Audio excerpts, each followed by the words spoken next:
بیوی بار بار ماں پر الزام لگائے جا رہی تھی اور شوہر بار بار اس کو اپنی حد میں رہنے کا کہہ رہا تھا، لیکن بیوی چپ ہونے کا نام ہی نہیں لے رہی تھی۔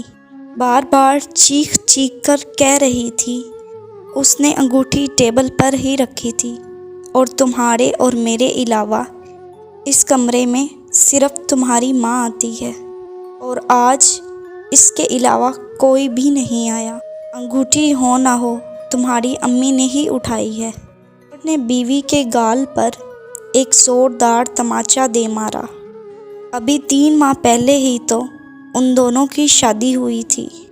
بیوی سے تماچا برداشت نہیں ہوا اور وہ گھر چھوڑ کر جانے لگی اور جاتے جاتے شوہر سے سوال پوچھا، تمہیں اپنی ماں پر اتنا یقین کیوں ہے؟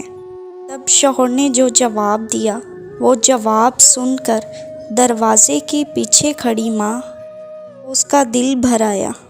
شوہر نے بیوی کو بتایا کہ جب وہ چھوٹا تھا اس کے والد گزر گیا۔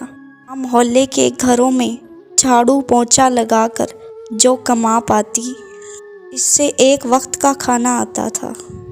ماں ایک پلیٹ میں مجھے روٹی دیتی اور خالی پلیٹ کو ٹوکری پر ڈھک دیتی اور مجھے کہتی، میری روٹی اس ٹوکری میں ہے، بیٹا تم دل بھر کر کھا لو، میں تمہارے بعد کھا لوں گی۔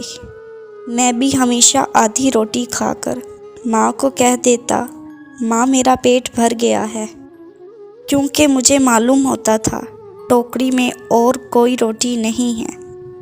ماں وہ آدھی روٹی کھا کر گزر بسر کر لیتی۔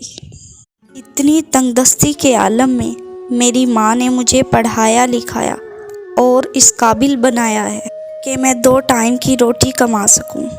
اس بات کو میں کبھی نہیں بھول سکتا۔ ماں نے عمر کے اس حصے پر اپنی خواہشات کو مارا ہے، میں کیسے بھول جاؤں یہ؟